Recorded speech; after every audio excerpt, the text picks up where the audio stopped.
But ఇప్పుడు దాకా మీకు లవ్ లేదా? లవ్ అంటే నాకు ఏమో అంటే భయము. ఇప్పుడు దాకా లవ్ చేయలేదా? అంటే ఫీలింగ్స్ వచ్చి ఉంటాయి, నచ్చి ఉంటారు. Did you propose anyone? No. Express చేయాలన్నా, పెళ్లి ప్రామిస్ చేయాలన్నా భయం అవుతుంది. నేను వంశీకి అదే చెప్పిన, నాకు ఎందుకు భయం అవుతుంది. I'm happy and let me be happy. అసలు ఒక్కసారి కూడా లవ్ లో ఉండకుండా ఇలా ఎక్స్పీరియన్స్ రాదే, ఈ మాటలు రావే? అంటే చూసి కూడా వచ్చి ఉండొచ్చు కదా, చాలా మందిని దగ్గర నుంచి అబ్జర్వ్ చేసి, లేదా ఆల్మోస్ట్ లవ్ అయ్యే స్టేజ్ లో కూడా వచ్చి ఉండొచ్చు కదా, వితౌట్ కమిట్మెంట్ కూడా వచ్చి. Commitment is something. నేను ఒక స్ట్రాంగ్ ఎక్స్ట్రీమ్ క్యారెక్టర్ అనిపిస్తుంది నాది. నాకు I don't give up on anything which I love to do. నాకు గివప్ ఇచ్చేంత, గివప్ లేకుండా నన్ను యాక్సెప్ట్ చేసే వాళ్ళు భూమి మీద ఉండరు. నేను గివప్ ఇవ్వకుండా నాకు నచ్చినట్టే ఉంటా, నన్ను పెళ్లి చేసుకో, నేను సంతోషంగా చూసుకుంటా, కానీ నా అలవాట్లు నాకు చేయబుద్ధి అయినాయి. ఇఫ్ రైట్ నౌ ఇప్పుడు నాకు ఎట్లుంటుంది అంటే నా డిసిజన్స్ అన్ని, ఇప్పుడు సపోజ్ మీరు మాట్లాడేది ప్రొఫెషన్ గురించే కదా? ప్రొఫెషన్ కాదు, పర్సనల్ లైఫ్ లో. ఇప్పుడు సపోజ్ నాకు నచ్చినట్టే చేస్తానంటే, ఇప్పుడు అమ్మాయి ఉన్నప్పుడు ఇంకొక అమ్మాయిని లవ్ చేయలేదు. అవి unethical things I never did before. I'll never do it in my life because I know how much it affects the other person కాదు, individually also. Guilt free life అనేది నాకు చాలా ఇష్టం. ఇప్పుడు నాకు డ్రంక్ అండ్ డ్రైవ్ ఇష్టం ఉండదు. Drunk and drive ఎందుకు ఇష్టం ఉండదు అంటే, డ్రంక్ అండ్ డ్రైవ్ గిల్ట్ నేను తీసుకోలేను. If I hit someone or if I hit someone or if I'm caught. And నాకు అది ఆ ఊహనే నాకు భయంకరంగా, నా జీవితంలో గిల్ట్లో నేను చచ్చిపోతా. సపోజ్ నేను డ్రింక్ చేసి డ్రైవ్ చేసిన, నన్ను పోలీసులు పట్టుకొని వీడియో తీసిండు అనుకోండి, I'm not that strong character to say that నేను తప్పు చేయలేదు, లేకపోతే అవుతుంటే అందరితోని అని. చాలా మంది హ్యాండిల్ చేస్తారు కొందరు సెలబ్రిటీస్ వాళ్ళు. ఐఎమ్ నాట్ సేయింగ్ దట్ నేను అందరికి తెలిసి సెలబ్రిటీ అని కదా. నా పర్సనల్ గా తప్పైనప్పుడు నాకు తప్పని తెలిసినప్పుడు సచ్చినా చేయను. తెలియకుండా తప్పులు చేస్తానేమో, అది తప్పు అని నాకు తెలిసి చేద్దాం, ఏమైతుంది తప్పించుకోవచ్చు అని అయితే చేయను. సో నాకు ఏంటంటే, నేను క్రికెట్ ఆడతా ఫుల్. నేను వీక్లీ 3 times క్రికెట్ ఆడతా. నాకు 50 వచ్చేంత వరకు ఆడతానేమో. సో వీక్లీ 3 times క్రికెట్ ఆడేటప్పుడు వీకెండ్ ఉంటుంది. She loves to go to a movie or going out. నాకు మ్యాచ్ ఉన్నప్పుడు నా ప్రయారిటీ మ్యాచ్కి ఉంటుంది. సో అది తను అర్థం చేసుకునేది, తను అర్థం చేసుకోవాలని కూడా కోరుకోను.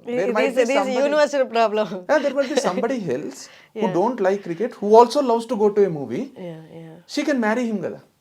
ఇప్పుడు నాకు నాన్ వెజ్ తినడం పిచ్చి, తనకు నాన్ వెజ్ వాసనే పడలేదు అనుకోండి, తనకు ఇంకొకరు నాన్ వెజ్ వాసన పడనోడు ఉంటాడు కదా భూమి మీద ఎక్కడో పుట్టి, అతను చేసుకుంటే తను హ్యాపీ ఉంటుంది కదా.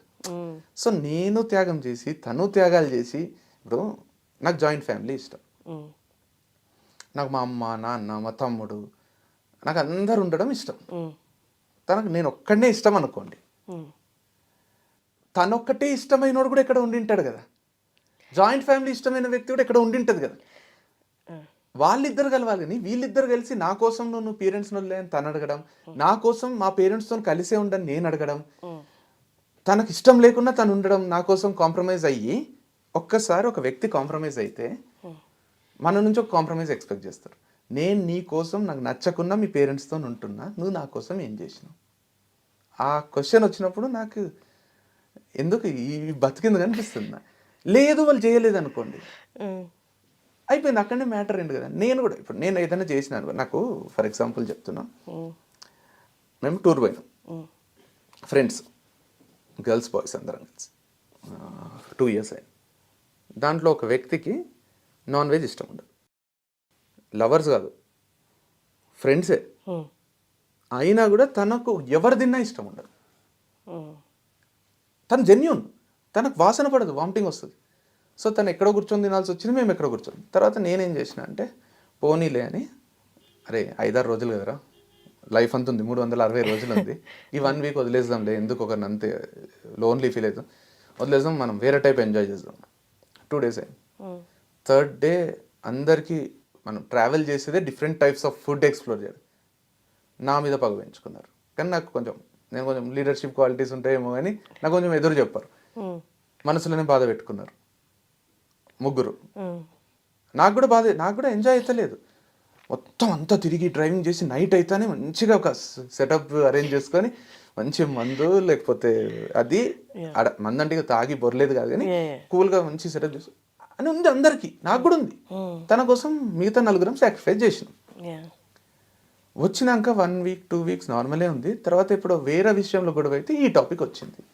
నీ కోసం మా ట్రిప్ అంతా పాడైంది, నీ వల్ల నీ ఎక్కడ రారాదు, నువ్వు ఏమన్నా పెద్దరాడు అనుకుంటున్నావా, నీకేమైనా ఫీలింగ్స్ ఉంటే చెప్పు, మీరు ఇద్దరే పోవచ్చు కదా, మేము ఎందుకు అంటే మేము డ్రైవింగ్కి మీకు ఎంటర్టైన్ చేయడానికి మేము వచ్చినామా అని వేరే విషయం, ఏదో వేరే విషయం గొడవ అయితే ఒక్కడు ఓపెన్ అప్ అయ్యిండు, మనకి ఇంకోటి సపోర్ట్ వచ్చిండు.